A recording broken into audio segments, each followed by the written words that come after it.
back to part 2 of creating a Rolex Sky Dweller inside of Maya 2018.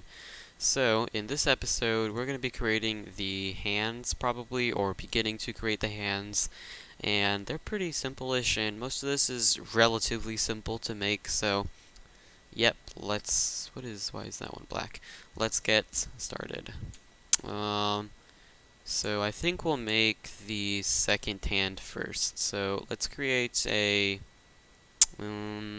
cylinder, I'd say, and drag it over to about here on our reference.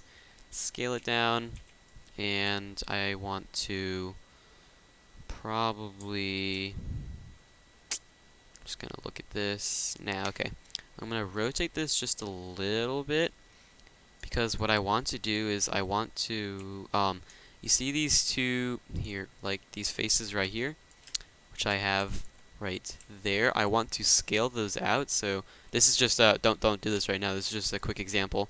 I want to scale those out so that I can use that, and it will look like that. But just Control Z if you for some reason did that. But so that's what I'm trying to match up here, and I believe that looks good enough. So let's take this cylinder, drag it up, and I'm going to scale it down quite a bit actually, to like about that big. Yeah, okay. And then select those two faces, I believe those are nope, those are not the right ones. Select those and then shift select those. That way, press 4, only those are selected. And let's take a look. It also looks like, let me see, you know what, actually, I might be wrong about something. Let me look at some more, actually. No, okay. So what we're going to do is, with those two selected, I'm just going to hit Control E to use the hotkey for extruding, press W, so I can scale locally, and I'm just going to, actually I think it's scaling globally. Pretty much just drag this out all the way to the very end, scale it in a bit because it tapers down quite a bit, and let's see, it can take this, and it does not look like it has, these are some pretty annoying images. It looks like it's pretty much just thick, so take a look, zoom out a bit. I believe it's a little bit, but just not that much. Okay.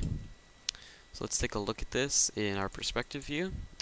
That looks pretty good, yeah. Okay. Don't think we're going to need to really add any more details, so I just take a look at some other little ones. That is an interesting looking watch. Maybe one day I'll get to that. If I just look at some more of these. Looks like it pretty much just is that. I don't really see any more details on the second hand, except that that's basically it for that. That thing in the middle is another object, by the way. I've created a few watches, and that we will model separately. So yep, that looks pretty good. I'm going to also save this before it's too late and I lose everything, and go to, I'm going to call this, I'm going to make a new folder actually, and I'm going to call this watches, now that we're going to be making more of them probably, and I'm going to call this Rolex Sky Dweller. So this is saved. Okay, perfect. And I'm going to go back into my top view here, and we can start working on another of these. And this next one actually is a bit more interesting looking. So, I don't think we're going to make it out of a cylinder this time. I think we'll probably make this a cube. So I'm going to create a cube.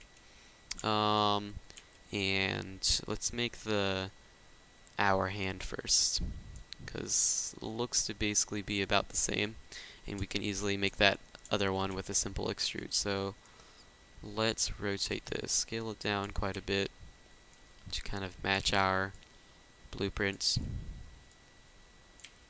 and that looks pretty good.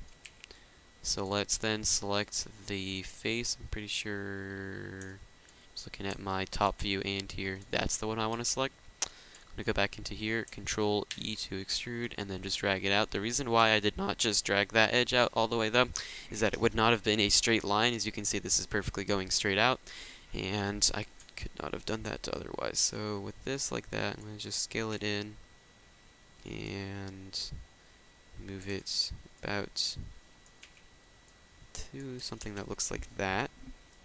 And it's also way too tiny, or I mean big actually, so I'm just going to bring this up and then take a look. It doesn't look like it's too thick, and actually I'm pretty sure the second hand is a bit thick. Not going to talk to these Discord guys right now, so I'm just going to quit it. Okay, sorry about that. And I believe this is a bit thin, so yeah. Now let's have this resting a little bit under there. Although, I am pretty sure that once we finish with this, this needs to be a bit more centered. So let's see how we can start creating this hole in it. This doesn't look too hard to create. One thing I'm going to do first before I do anything else though is I'm going to double click on that and do Control Delete to delete that edge. That way we just have this straight looking thing right here. And I'm going to click on this back edge right here and do Control right click, Edging Utilities, Edging and Split. That way I can get that line straight through the middle, as you can see right there. And I'm going to hit this edge loop right here, and I'm going to add one about there, holding down Control again to remember to add edge loops like this. I use this tool very often, probably one of my most used tools, so I really recommend learning how to use it. So let's see. I want to add one there, and I want to add one there. Although, I do want to drag select there and there, and these ones too. Make sure you got the bottom, because I only want the edge loops to be up there. So I'm going to do Control Delete, delete those edges, and I'm going to hit this, press 3 to smooth, and just make sure everything is working out okay. Okay. And then I'm going to just drag select these faces right here and just hit delete and take a look.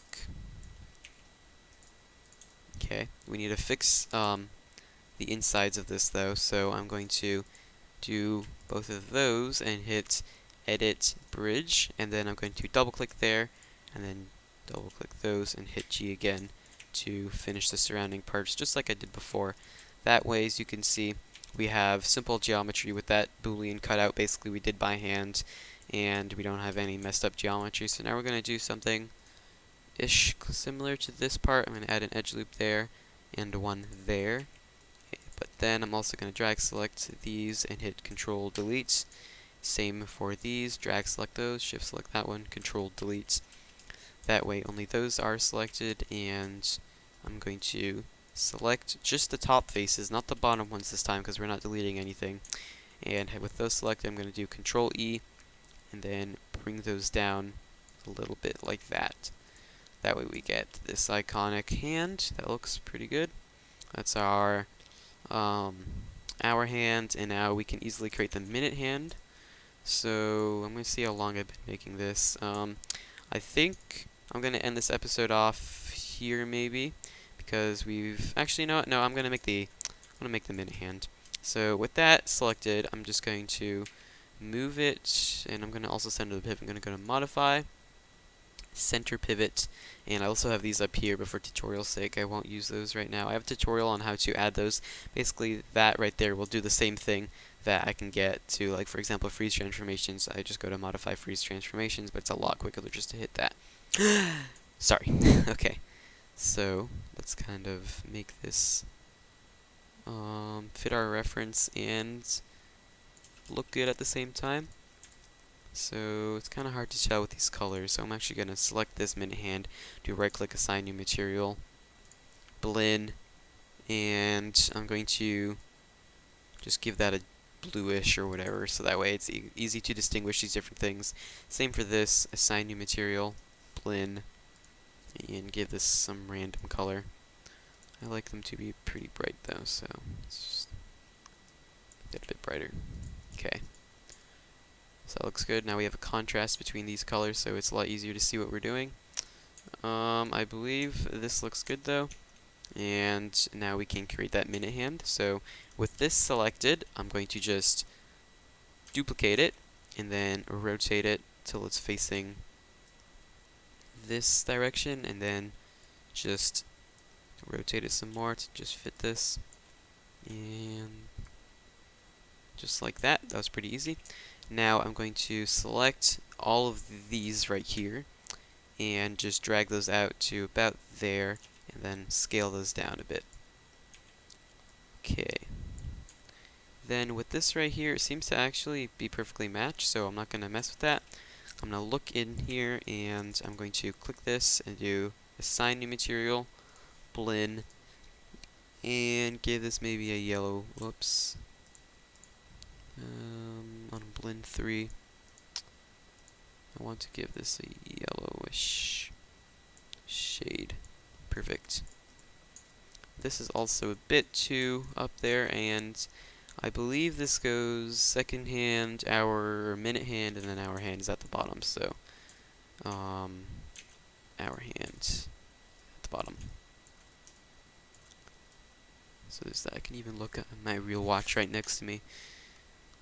Looks like a second hand, minute hand, hour hand, just like this. Okay. So those are a bit far apart, but that is what I want, because we'll have a cylinder going through the middle of those. But now we have that, and we've basically created a lot. So I'm going to save this. I'm going to end this episode off here. So thank you for watching. Please subscribe.